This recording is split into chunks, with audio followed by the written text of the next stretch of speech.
வணக்கம் அன்பர்களே, வாங்க நாம இன்னைக்கு எண்ணெய் கத்திரிக்காய் குழம்பு எப்படி செய்யறதுன்னு பார்க்கலாம். அது செய்யறதுக்கு முதல்ல நாம 1 டீஸ்பூன் மிளகு எடுத்துக்கலாம், 1 டீஸ்பூன் ஜீரகம் எடுத்துக்கலாம், 1/4 டீஸ்பூன் வெந்தயம் எடுத்துக்கோங்க, 1 டேபிள் ஸ்பூன் தேங்காய் எடுத்துக்கோங்க, 1/4 டீஸ்பூன் சோம்பு எடுத்துக்கோங்க, ஒரு கொத்து கறிவேப்பிலை, 6 பல் பூண்டு எடுத்துக்கோங்க. பாருங்க, எண்ணெய் கத்திரிக்காய் செய்யறதுக்கு சின்ன கத்திரிக்காய் தான் நல்லா இருக்கும். நான் ஒரு 6 கத்திரிக்காய் எடுத்திருக்கேன். இந்த கத்திரிக்காவை நீங்கள் என்ன பண்ணுங்கன்னா, பெரிய காம்பு இருந்ததுன்னா அந்த காம்பை இந்த அளவுக்கு காம்பை விட்டுட்டு கட் பண்ணுங்க. காம்பு கண்டிப்பாக இருக்கணும். சப்போஸ் காம்பு நல்லா இல்லைன்னா அதை கட் பண்ணிவிட்டு அதை 3/4 பதத்துக்கு கட் பண்ணி யூஸ் பண்ணலாம். இப்போ நான் 6 கத்திரிக்காய் எடுத்திருக்கேன். இப்போ இங்கே பார்த்தீங்கன்னா என்கிட்டயும் ஒரு கத்திரிக்காயோட காம்பு கலர் ஆயிடுச்சு. அதனால அது ஒன்றும் பண்ண முடியாது. அதனால இதை கட் பண்ணி வச்சுருக்கேன். இதை நான் கட் பண்ணும் போது ஒரு அரை இது பகுதி மட்டும் கட் பண்ணி வச்சுப்பேன். பட் ஆனால் எண்ணெய் கத்திரிக்காய்க்கு இந்த மாதிரி தான் இருக்கணும். சின்ன கத்திரிக்காவாக இருந்தால் நல்லா டேஸ்ட்டாக இருக்கும். நான் மசாலா எப்படி அரைக்கணும்னு சொல்லுவேன். அந்த மசாலா அரைச்ச பிறகு தான் நீங்கள் இந்த கத்திரிக்காவையே நான் எப்படி கட் பண்ண சொல்கிறேனோ அந்த மாதிரி கட் பண்ணணும். இப்போ பாருங்கள், நான் 2 தக்காளியை நறுக்கி வச்சுருக்கேன் பொடியாக. 10லேருந்து 15 சின்ன வெங்காயம் எடுத்துக்கோங்க. 15 சின்ன வெங்காயம் எடுத்துக்கோங்க. வாங்க நாம் இப்போ என்ன செய்யலான்னு பார்க்கலாம். ஒரு பேனில் 1 டீஸ்பூன் நல்லெண்ணெய் எடுத்துக்கோங்க. இந்த எண்ணெய் கத்திரிக்காய்னாலே எண்ணெய் கொஞ்சம் தேவைப்படும். அதுவும் நல்லெண்ணெயில் செஞ்சிங்கன்னா ரொம்ப அருமையாக இருக்கும். அதனால் வாங்க பார்க்கலாம். இப்போ பாருங்க, நான் 1 டீஸ்பூன் நல்லெண்ணெய் விட்டுருக்கேன். இதில் நான் எடுத்து வச்சிருக்க வெங்காயம் பூண்டு சேர்த்துட்டேன். இதை ஒரு வதக்கிட்டு நாம் அந்த மசாலா பொருட்கள் எல்லாம் சேர்த்துடலாம். தேங்காவை கடைசியாக சேர்த்தா போதும். அதனால தேங்காவை மட்டும் நிறுத்தி வச்சுக்கலாம். இது எல்லாத்தையும் நல்லா வதக்கிக்கோங்க.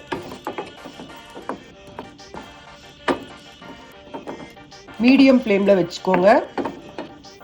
இது நல்லா வதங்கின பிறகு வாங்க பார்க்கலாம்.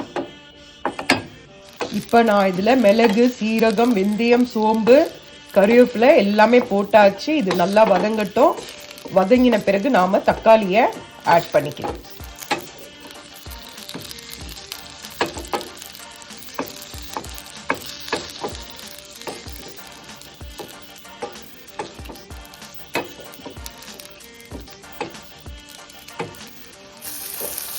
இந்த மாதிரி நல்லா வதக்கி விட்டுக்கோங்க. இப்போ நான் இதில் தக்காளியை சேர்த்துக்கிறேன்.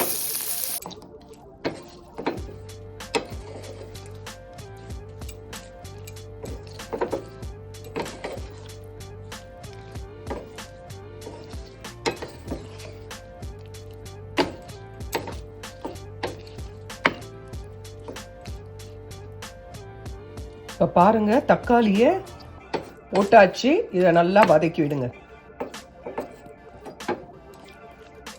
நல்லா வதங்கட்டும். இது நல்லா வதங்கின பிறகு அடுப்பு அமுத்திடுங்க. அடுப்பு அமுத்திட்டு நாம் வச்சிருக்க தேங்காவை இதோட போட்டு நல்லா கலரின பிறகு, சூடு ஆறின பிறகு நாம் இதை பேஸ்ட்டாக அரைச்சி எடுத்துக்கலாம். பாருங்க, தேங்காய் சேர்த்தாச்சு. நான் அடுப்பை அமுத்திட்டேன். இந்த சூடுலேயே இந்த தேங்காய் நல்லா கலரி கொடுத்துக்கோங்க. இது ஆறினோன்னு வாங்க பேஸ்ட்டாக அரைச்சி கொண்டு வந்துக்கலாம்.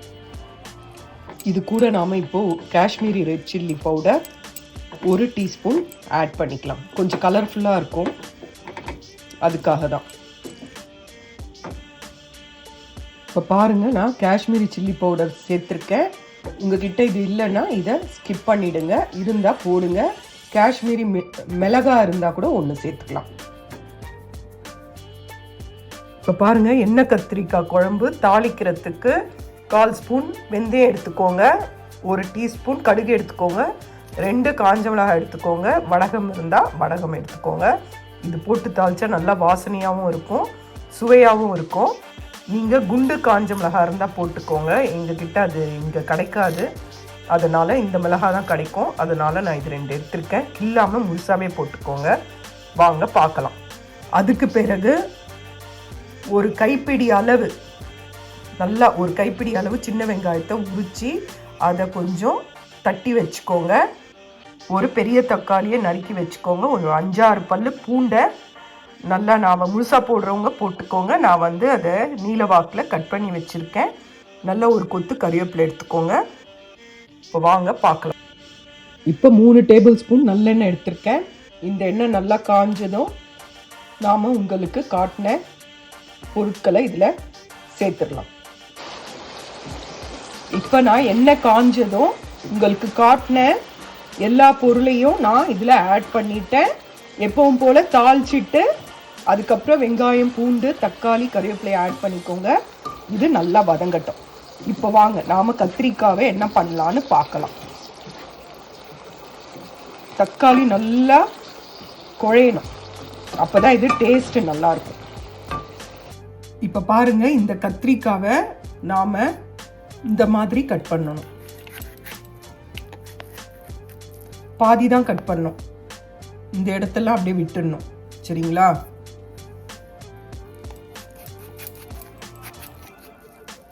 ஃபுல்லாக கட் பண்ணக்கூடாது, இவ்வளோ தான் கட் பண்ணணும். இந்த மாதிரி குறுக்கில் கட் பண்ணி வச்சுக்கோங்க. இப்போ பாருங்கள், காம்பு பகுதி வரைக்கும் போகக்கூடாது. இவ்வளோதான். இங்கே பார்த்தீங்கன்னா தெரியும், இந்த அளவுக்கு தான். ஃபுல்லாக பண்ணக்கூடாது. இது பாருங்க,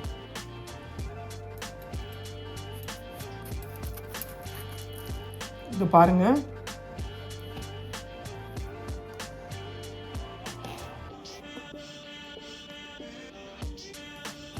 இங்கே பாருங்க, இந்த காம்பு ஸ்டார்ட் ஆகிறதுக்கு முன்னாடி நிறுத்திடுங்க.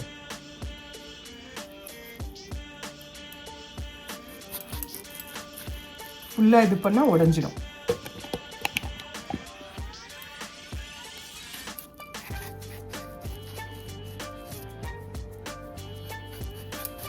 கத்திரிக்காயோட முக்கால் பகுதி வரைக்கும் தாங்க கட் பண்ணணும்.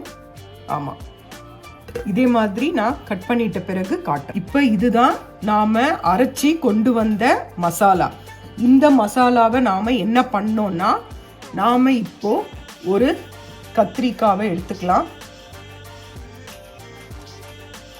இந்த கத்திரிக்காயில் நாம் அரைச்சி வச்ச இந்த பேஸ்ட்டை உள்ளே நாம் திணிக்கணும். இதை உடச்சிடக்கூடாது, இதை பக்குவமாக உள்ளே போடணும். கொஞ்சம் கஷ்டம்தான்.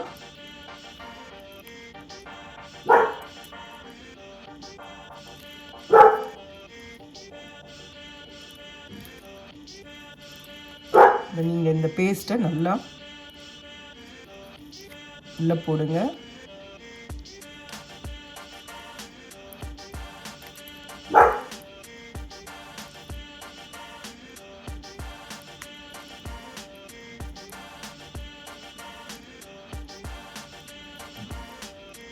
பேஸ்ட்டு வேஸ்ட் ஆகாது. நாம் இதை அப்படியே நம்ம சமைக்கும் போது அந்த பொருளையே நாம் சேர்த்துலாம். இந்த மாதிரி இந்த பேஸ்ட்டை இதில் நம்ம கட் பண்ணி வச்சுருந்த கத்திரிக்காயில் உள்ளே திணிச்சுக்கோங்க. இந்த மாதிரி ஸ்டஃப் பண்ணி வச்சுக்கோங்க.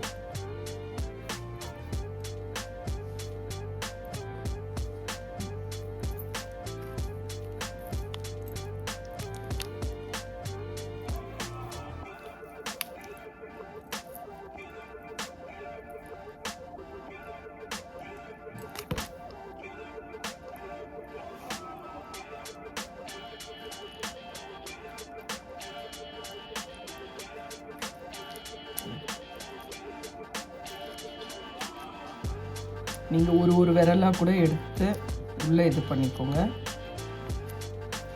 இதில் கொஞ்சம் பூண்டு மிளகாலாம் இருக்கனால கை எரியும். வேணால் எண்ணெய் கொஞ்சம் தடவிட்டு இதில் இந்த பேஸ்ட்டில் கை வைங்க, ஏன்னா கை எரியும். அவ்வளோதான். இந்த மாதிரி ஸ்டஃப் பண்ணி வச்சுக்கோங்க. இந்த மாதிரி ஒவ்வொரு கத்திரிக்காவையும் நாம் ஸ்டஃப் பண்ணி எடுத்துக்கணும்.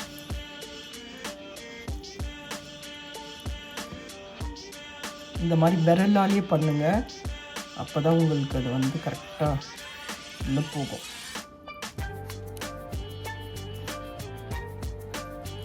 நல்லா இருக்குங்க. கொஞ்சம் இந்த வேலைலாம் கொஞ்சம் கஷ்டமான வேலை தான், இருந்தாலும் டேஸ்ட்டாக சூப்பராக இருக்கும். அதனால் எப்பாவது ஃப்ரீயாக இருக்கப்போ இதை செஞ்சு பாருங்கள்.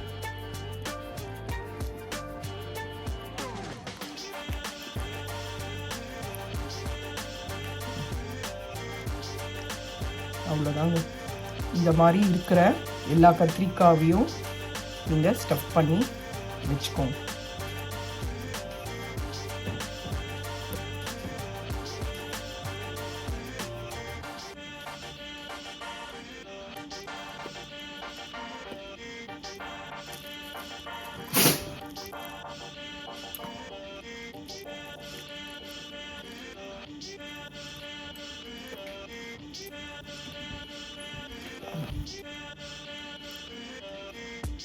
சப்போஸ் பிரிக்கவே முடியலன்னா இன்னும் கொஞ்சம் கீறிக்கோங்க.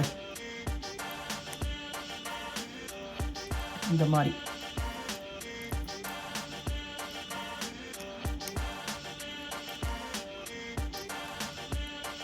அவ்வளோதாங்க.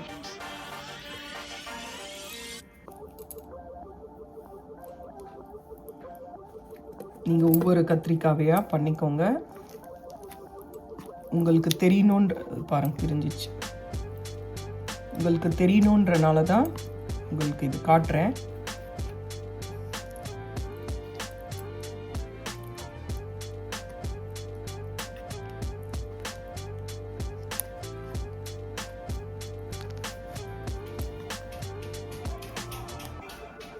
ரியோமா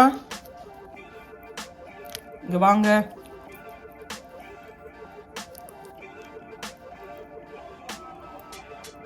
அவ்வளோதாங்க. நீங்கள் இந்த மாதிரி ஸ்டஃப் ரெடி பண்ணிக்கோங்க. இப்போ நாம் என்ன பண்ணலான்னு பார்க்கலாம்.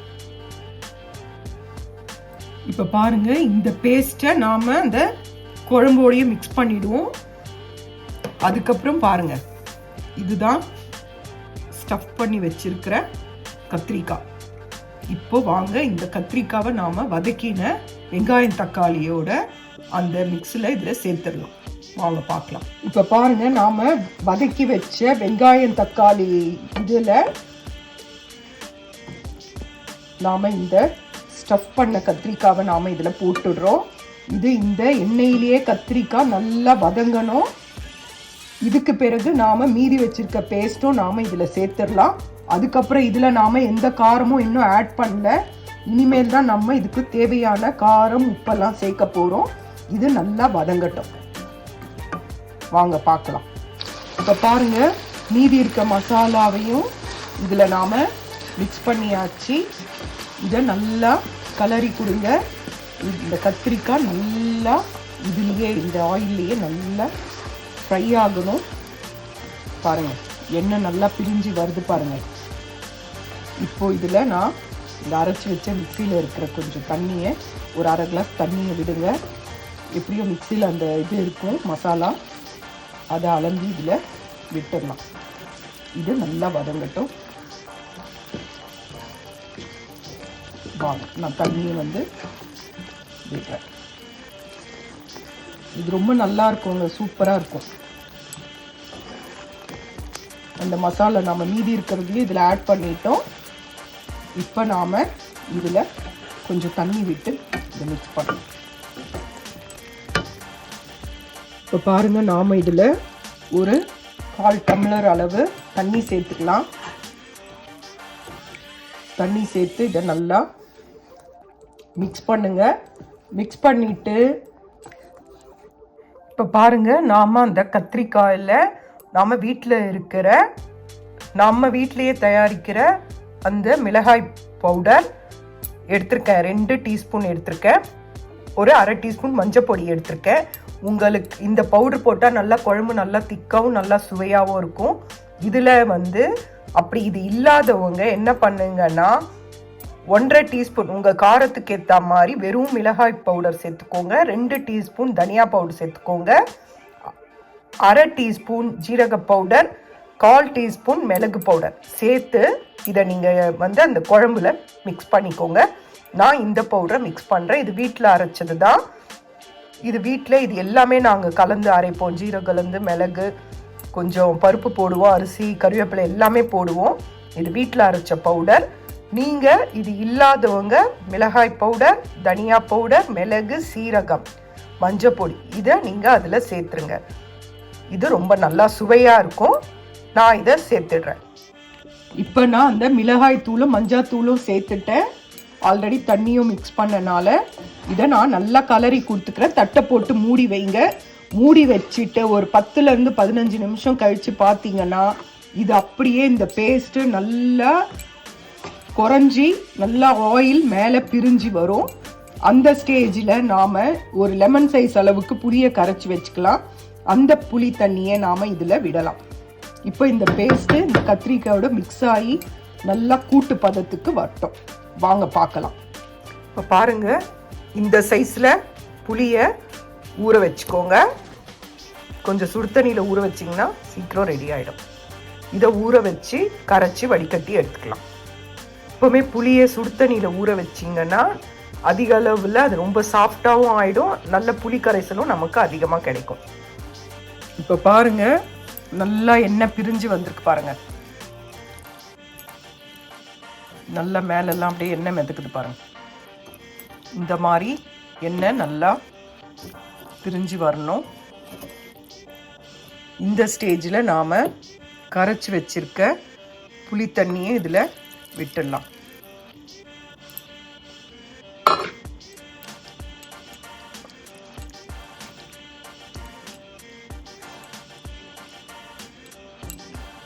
இப்போ நாம் தேவையான அளவு இதில் தண்ணி சேர்த்துக்கலாம். இப்போ நீங்கள் இது உப்பு, காரம், புளிப்பெல்லாம் சரி பார்த்துக்கோங்க. இப்போ நம்ம இது இல்லை இன்னும் உப்பு போடலை. நாம் இப்போ இதில் தேவையான அளவு கல்லுப்பு சேர்க்க போகிறோம். முடிஞ்ச அளவுக்கு கல்லுப்பு சேருங்க. உடம்புக்கும் ரொம்ப நல்லது, சுவையும் அதிகமாக இருக்கும். இப்போ நாம் இதுக்கு தேவையான அளவு நாம் தண்ணியை இதில் சேர்க்கலாம். தண்ணி சேர்க்கணும், ஏன்னா இதில் இருக்கிற கத்திரிக்காய் வேகணும். நல்லா கொதிக்கணும். நல்லா கொதிக்கணும். தட்டை போட்டு மூடி வைங்க. உங்களுக்கு தேவையான அளவு தண்ணி விட்டுக்கோங்க. இது திக்காக வேணாலும் திக்காக சுண்டுற வரைக்கும் வெயிட் பண்ணலாம். அப்படி இல்லை கொஞ்சம் தண்ணியாக வேணுன்றவங்க தண்ணியாக இருக்கும் போது நாம் நிப்பாட்டிக்கலாம். இப்போ நான் இதில் தேவையான அளவு தண்ணி விட்டுட்டு உங்களுக்கு காட்டுறேன். பாருங்கள், நான் தேவையான அளவு தண்ணி விட்டுட்டேன். உப்பு, காரம், புளிப்பெல்லாம் பார்த்துட்டேன். உங்களுக்கு உப்பு, காரம், புளிப்பெல்லாம் சேர்க்கணுன்னா சேர்த்துக்கோங்க. நான் இதில் தேவையான அளவு உப்பு சேர்த்துட்டேன். கல்லுப்பு சேர்த்தாச்சு. நீங்களும் அதே மாதிரி டேஸ்ட் பார்த்துட்டு கல்லுப்பு சேருங்க. இது நல்லா கொதிக்கட்டும். நல்லா கொதிச்சு அப்படியே சுண்டும். அந்த ஸ்டேஜில் நல்லா சுண்டி வரும்போது நீங்கள் ஒரு அளவுக்கு தண்ணியாக வேணுன்னா தண்ணியாக நிறுத்திடுங்க. வாங்க, நான் இது உங்களுக்கு நல்லா கொதிச்ச உடனே காட்டுறேன். இது நல்லா கொதிக்கணும். கொதிச்ச உடனே அப்படியே உங்களுக்கு பார்த்தீங்கன்னா மேலே ஆயில் அப்படியே பிரிஞ்சு வரும். குழம்பு நல்லா திக்காயிடுச்சு. இந்த ஸ்டேஜில் நாம் கொஞ்சம் வெல்லத்தை பொடி பண்ணி போடுங்க. எதுக்கு வெல்லம் போடுறோன்னா, நாம் இந்த புளி குழம்பெல்லாம் வைக்கும்போது கொஞ்சம் வெல்லம் சேர்த்தோன்னா அது இதில் வந்து உங்களுக்கு அந்த புளிப்பு, காரம் எல்லாமே, உப்பு இதெல்லாம் வந்து உங்களுக்கு சம அளவில், அந்த வெல்லம் வந்து அதை நமக்கு சம அளவில் தூக்கி காட்டும். அதுக்காக நாம் புளியுண்டு வெல்லம் சேர்த்திங்கன்னா ரொம்ப அதிகமாக சேர்த்துறாதீங்க, அப்புறம் இனிப்பு தன்மை கொடுத்துரும். கொஞ்சம் குறைவாக சேருங்க, நல்லாயிருக்கும். இப்போ பாருங்கள், குழம்பு நல்லா திக்காகிடுச்சு. இதை நீங்கள் சாதத்துக்கு தொட்டுக்கலாம், தயிர் சாதத்துக்கு தொட்டுக்கலாம், பழைய சாதத்துக்கு கூட இதை வந்து தொட்டுண்டு சாப்பிட்லாம். இட்லிக்கெல்லாம் ரொம்ப அருமையாக இருக்கும். இதை செஞ்சு பாருங்கள். இது வந்து இந்த ஸ்டேஜ்லேயும் எடுக்கலாம், இல்லை இன்னும் கொஞ்சம் தண்ணியாகவும் எடுக்கலாம். இன்னும் திக்காக வேணும்னாலும் இதை இன்னும் கொதிக்க விடலாம்.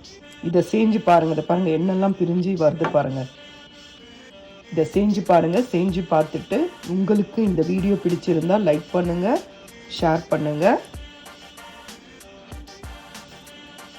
செஞ்சு பார்த்துட்டு எப்படி இருக்குன்னு சொல்லுங்கள்.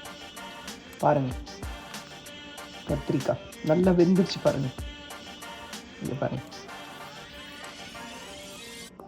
பார்த்தீங்களா, நல்லா குழஞ்சிடுச்சு. அவ்வளோதாங்க. இதுதான் எண்ணெய் கத்திரிக்காய் குழம்பு. இதை நீங்கள் செஞ்சு பாருங்கள். செஞ்சு பார்த்துட்டு எப்படி இருக்குன்னு சொல்லிட்டு கமெண்ட்டில் சொல்லுங்கள். இப்போ பாருங்கள், குழம்பு நல்லா கொதிச்சிடுச்சு. நல்லா ஆயிலெல்லாம் நல்லா பாருங்கள் எவ்வளோ நல்லா மேலே பிரிஞ்சு வந்திருக்கு பாருங்கள். அவ்வளோதாங்க, எண்ணெய் கத்திரிக்காய் குழம்பு ரெடி ஆயிடுச்சு.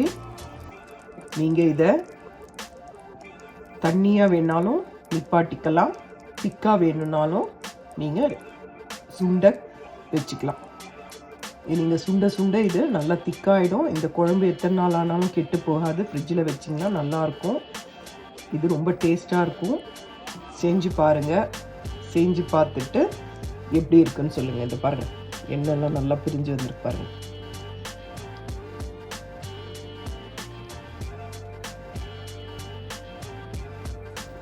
இதாங்க எண்ணெய் கத்திரிக்காய் குழம்பு.